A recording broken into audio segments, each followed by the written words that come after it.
नाम घेता गजानन झाले जन्माचे सार्थक नाम घेता गजानन झाले जन्माचे सार्थक शेगावीचे योगीराज थोर ब्रह्मांड नायक ब्रह्मांड नायक ब्रह्मांड नायक ब्रह्मांड नायक ब्रह्मांड नायक काय केलं हे? याने कस फोडली? का बोलावं त्यांची पाठीशी घालता हा? अरे एक काम धड करायला नको मुर्दा बसवले तू शरद काका आता थांबणारच ना जरा आबांना सांगा ना. काय सांगू? ते आम्हाला खूप मारतात आम्हाला सारखं काम सांगतात. मुलांचे लाड पुरवत बसलास तर गाठ माझ्याशी आहे लक्षात ठेव. हा 8 गुणिले 3 किती होतात? 22. काय 22? अरे काट्या 2 काय तुझ्या बापाने गेले? चुकले असेल ना बापाला कशाला मध्ये आणता? बाप कशा पाय काढताय? चुकीचं उत्तर देतोस हा आणि वर उलट बोलतोस.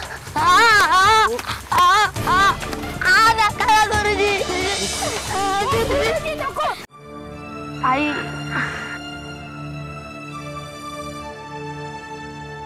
लई दुखतंय काय र? बघितलं ना गुरुजींनी किती बडवलं ते. उत्तर चुकलं म्हणून एवढं मारायचं का? अरे तू हुशार आहेस मग उत्तर चुकवलं कसं? लक्षात नव्हतं नुसतं आबा डोळ्यासमोर दिसत होता म्हणून उत्तर चुकलं. पण म्हणून एवढं मारायचं का रे गुरुजींनी? चुकलंच त्याचं. पण मी नाही जाणार पाठशाळेत. मी नाही जाणार. अरे आबा घरात बसून देईल का तुला?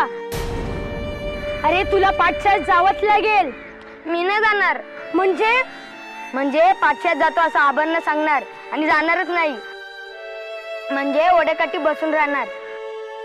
पाठशाळा संपली का तू ओढ्याकाठी आहे. आपण दोघं संगती घरी जाऊ. कसं? हुशार आहेस. चल गुपचूप. चालायला होत नाही.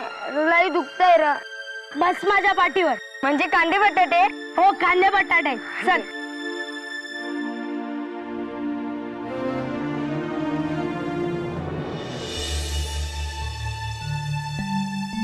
आहे हे बा काय रे? हा तुमचे गुरुजी माणूस आहेत का कोण आहेत? एवढं मारायचं का पोराला? गरीबी मार खायचा पाठशाळेत बी मार खायचा. कधी कधी वाटतं जणू मार खायलाच जन्मलोय मी. मी आला जाणार पाठशाळेत. असं ना करायचं बाळा. असं नाही करायचं. गाणं जाणार पाठशाळेत? काय म्हणतो मी? अरे पाठशाळेत जाणार नाही तर काय बापाप्रमाणे गावात घराघरामध्ये दूध टाकणार? अहो गुरुजींनी केवढं मारलंय बघा एकदा. गुरुजीने मारलं? मग कशा पायी मारलं? बेरीज चुकली म्हणून. बेरीज चुकली? पुन्हा न चुकवणार.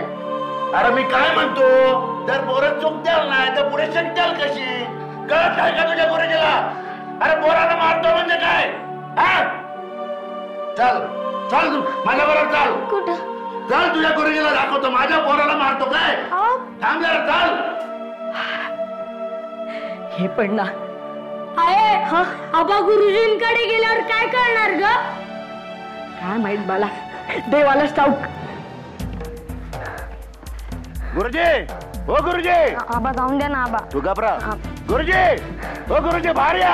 आलो आलो. कोण बोंबलतय? तुमचा बा ओळख पटली का? अरे बाळ अमित वर्ग उद्या सकाळी भरणार आहे. तू तुझ्या वडिलांना घेऊन माझ्या घरी का आलास? त्याच्याशी काय बोलताय? माझ्याशी बोला. हे बघा गुरुजीने मुलांना शिकवताना तोंड चालवायचं असतं. तुम्ही हात कसा चालवलात? केवढा मारलात माझ्या मुलाला? बघा कळा वळ उठलाय. मी मलमपट्टी करतो. मलमपट्टी करता आता? अहो माझं समजून घ्यावं. तुमचा मुलगा अमित हुशार आहे गुणी आहे पण आज त्याचं माझ्या शिकवण्याकडे लक्षच नव्हतं. अशाने त्याचं नुकसान होईल म्हणून रागवलो त्याच्यावर. बाकी दुसरा कोणताच हेतू नव्हता. तुमचा हेतू गेला खड्ड्यात. पुन्हा माझ्या मुलावरती हात उचलायचा नाही. माझा पोरगा दगड निघाला तरी चालेल. तुमचा हात चालवायचं काम नाही. तुमचा मार खायला पोराला जन्म नाही दिलेला मी. अहो माझं समजून घ्यावं. तुमचं नाही माझा ऐका. पुन्हा अशी चूक केली तर महागात पडेल.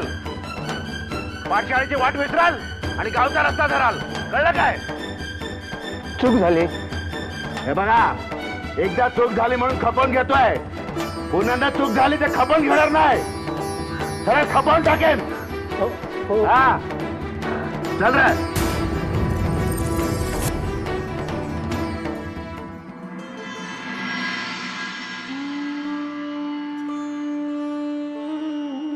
पंकज. जी महाराज. अरे काय दम भरला त्याने गुरुजींना. जी. याच्या मुलाला गुरुजींनी शिक्षा केलेली याला खपत नाही आणि स्वतः मात्र मुलाला मारझोड करतो. महाराज कुणाविषयी बोलतात आपण? अण्णा गवळी. अण्णा गवळी? तापट स्वभावाचा आहे पण मनाने चांगला आहे. मुलाला कशी शिस्त लावायची हे त्याला अजूनपर्यंत कळलेलं नाही. इथेच सारी गडबड आहे. महाराज. वडिलांच्या जाचाला कंटाळून एके दिवशी ही पोरं घर सोडून पळून गेली नाही म्हणजे मिळवलं.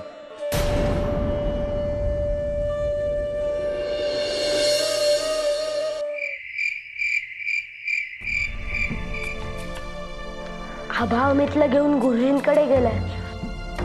गुरुजी जास्त लांब राहत नाही. मग आभा आणि अम्या अजून घरला परत कसे आले नाहीत. अरे देवा, आबा गुरुजींना कुदवतोय की काय? कुदवेल त्याचा भरोसा नाही काय?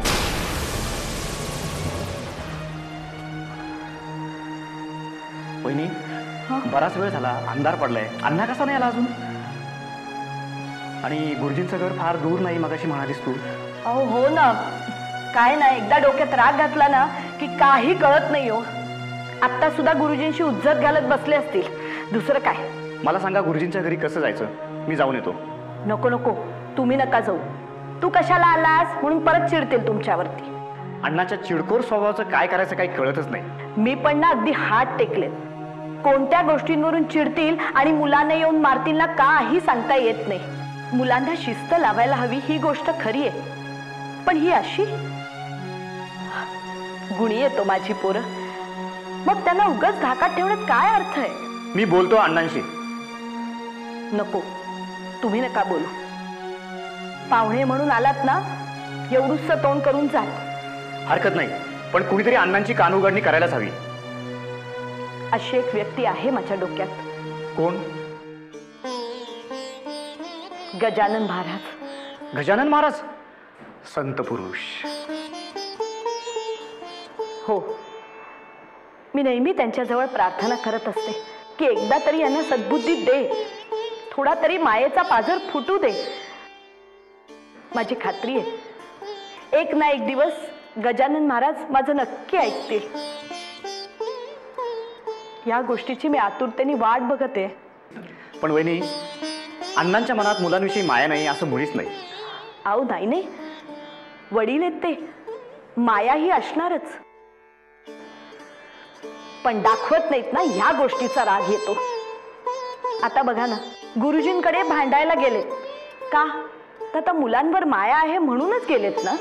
वहिनी, मी काय म्हणतो, काय? 2 दिवस मी इथे आहे तर पोरांचा वेळ मजेत जाईल असं काही करू का? काय तुमच्या मनात? डोंगरावर देवळाशेजारी जत्रा भरली आहे. हो, मग मग मुलांना घेऊन जाऊ जत्रेला?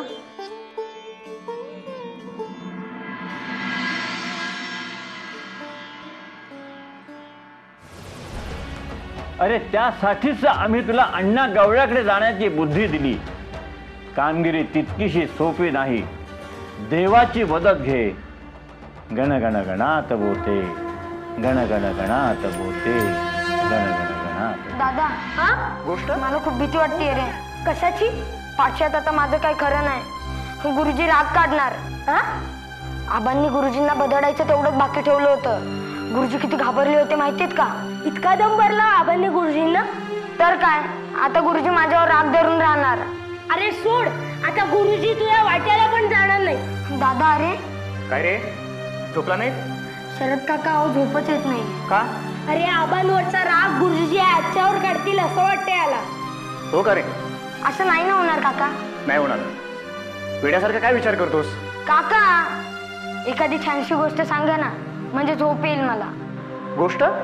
हो काका, सांग ना गोष्ट. गोष्टीहून छानसं काही सांगितलं तर चालेल?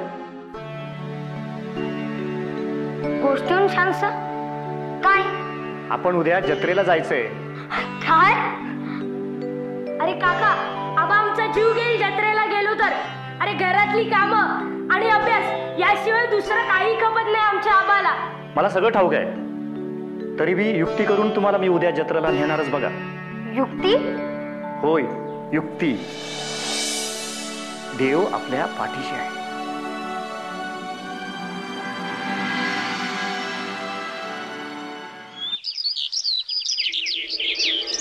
अरे जण्या जाऊन आलाय जत्रेला. काय सांगतोस? अरे माझ्याचे बाबा पण त्याला घेऊन जाणार आहेत जत्रेला. नशिबान ऐकलेत, त्यांचे आबा त्यांना फिरवतात, हिंडवतात.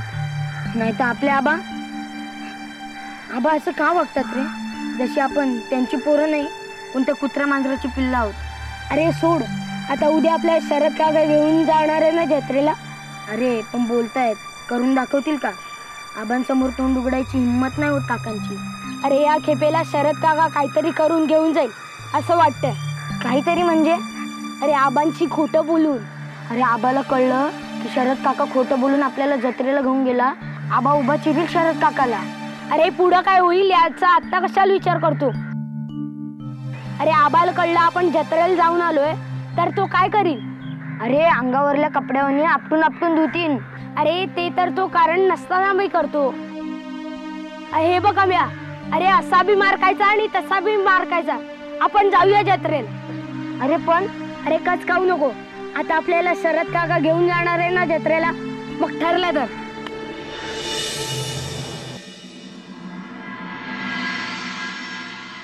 अरे बोला ना, असे उभे का चोरासारखे? काय हो? काय ना, म्हणजे शरद भाऊजी म्हणत होते की काय म्हणत होते शरद भाऊजी? मी असं म्हणत होतो की डोंगरावरच्या देवाला जाऊन यायचं अण्णा. मग जा ना. कोणी पाय बांधून ठेवले तुझे? मी असं म्हणत होतो की वरद आणि अमितला सोबत घेऊन जातो. सोबत? हो. अरे सोबत कशाला पाहिजे तुला? तुला वाट ठाऊक नाही? वाटत खाणार आहे कोण तुला? हा, मुला घराबाहेर पाडायची नाही, जा एकटा. तसं नाही अण्णा, पोरं बिचारी कंटाळली आहेत, त्यांचं जाणं येणं कुठं होत नाही, म्हणून म्हटलं त्यांना नेतो. जत्रा भरली आहे डोंगरावर. जत्रा भरली आहे काय? छे, मला नाही ठाऊक. अरे मला ठाऊक आहे म्हणून सांगतो. देवाचं नाव घेऊन जत्रेला न्यायचा बेत नाही ना तुझा? छे अण्णा, काहीतरीच काय हो. हा, अहो काहीतरीच काय, भाऊजी देवाच्या नावाखाली खोटं कशाला बोलतील?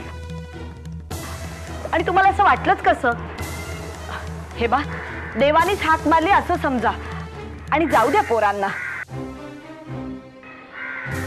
ठीक आहे, पण मुलं सांच्याला दिवे लागण्याची आत घरात आली पाहिजेत, समजलं का? दिवाबत्ती व्हायच्या आत आणतो, मग तर झालं. पुरांनो चला, खुश? हा,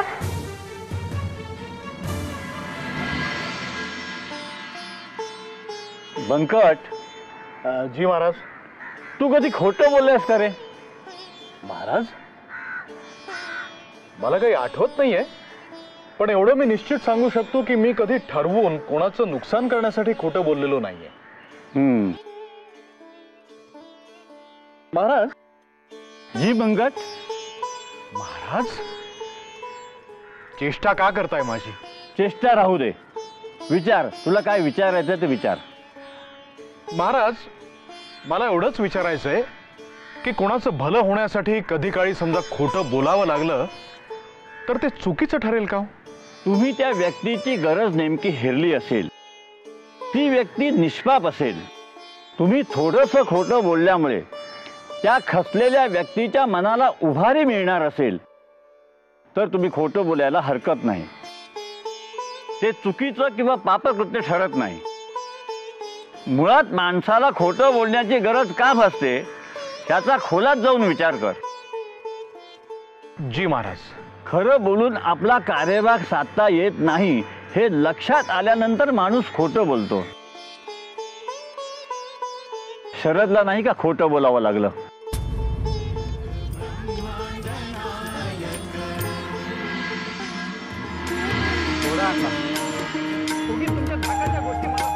आता येतो सांगून शरद काका गेला कुठे?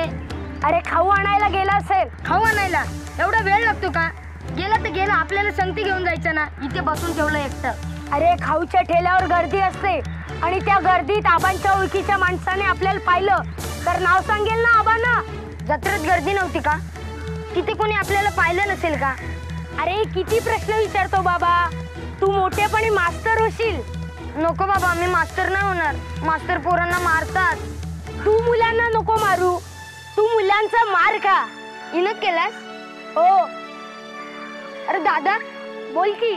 आणि असं तर नसेल की खाऊच्या ठेल्यावर शरद काकांना आबा भेटले असतील आणि काकांनी तिथून धूम ठोकली असेल? अरे काय बी बोलू नको. आबा आणि खाऊच्या ठेल्यावर, ते पण जत्रेतल्या. अरे आबांनी हाताला गोंद लावलाय पैका चिकटून राहावा म्हणून. ते बी खरं आहे. पण दादा आता कोणता प्रश्न पडला? प्रश्न चोख आहे. चोख उत्तर देशील तर खरा. मग विचार की. दादा, आपली आई आणि आपण गजानन महाराजांची सेवा करतो. त्यांना देवासारखं मानतो. पुढं बोल की. आई म्हणते महाराजांना समज कळतं. मग असं का होतं? कसं? आपला आबा आपल्याशी कसा वागतो हे महाराजांना कसं कळत नाही? महाराज आबांना आपल्याशी चांगलं वागायची बुद्धी का देत नाहीत? अरे दे की उत्तर. प्रश्न कठीण आहे. या प्रश्नाचं उत्तर गजानन महाराजच देतील.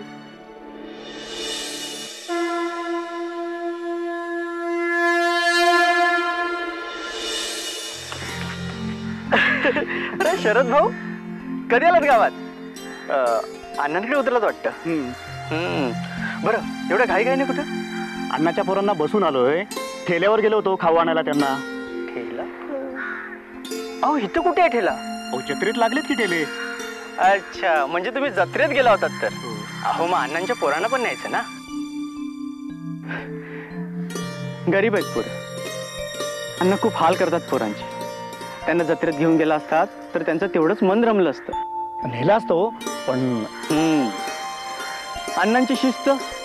अगदी बरोबर. अण्णाला त्याची पोरं इथं तिथं फिरलेली खपत नाही. ठाऊक आहे मला. अण्णा खूप हाल करतात हो पोरांचे.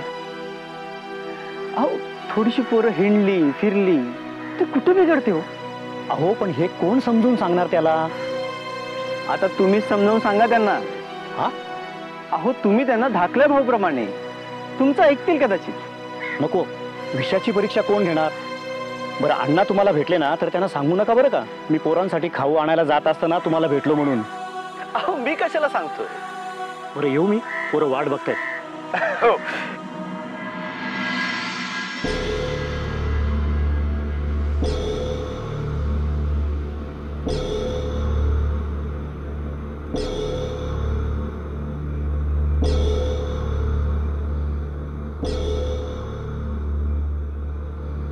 अजून कशी ही मुलं आली नाहीत? महाराज, हे येण्याच्या आत पोरं घरी येऊ दे लवकर.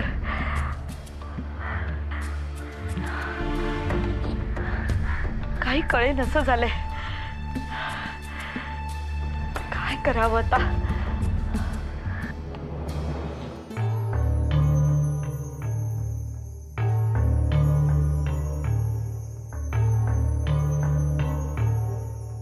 हो अण्णा, कसं काय?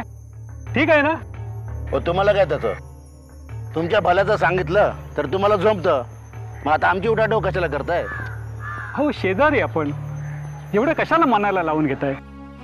बरं सोडा ते. मुलं मजेत आहेत ना? हो, त्यांना काय होत आहे? त्यांचा बाप असा खमक्या आहे. आता शरद काका बरोबर डोंगरावरच्या देवाला गेली आहेत. देवळाच्या बाजूला जत्रा आहे. त्यांना हाग्या दम भरलाय. जत्रेमध्ये जायचं नाही म्हणून. आता काय बिशात? पोरं जत्रेकडे डोळा वाकडा करून बघतील. असा धाकावा माणसाचा. सोडा अण्णा, उगीच तुमच्या धाकाच्या गोष्टी मला सांगू नका. सदाभाऊ, अहो तुमच्या मुलांना जत्रेत हिंडताना मी पाहिलेलं आहे. काय म्हणताय? हो, आता तरी तुमच्या धाकाचा तोरा मिरू नका. हो, पोरं तुरी देतात तुमच्या हातावर. असं काय? थांबा, आता बघतोच त्या ना काय ते. आम्ही दोघं बी घर सोडून जातो आहोत. आबाला आमची काळजी नाही. तू बी आमची काळजी करू नकोस. जगात देव असेल तर आमची काळजी घेईन. नशिबात असेल तर पुन्हा आपली भेट होईल.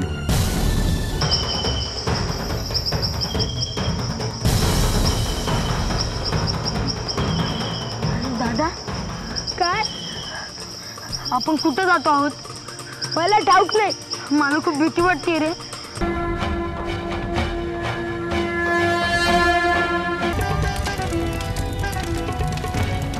अरे इथे भूत आहे का काय? अरे आगे तुझ्या आगे इथं कोण आहे? अरे आना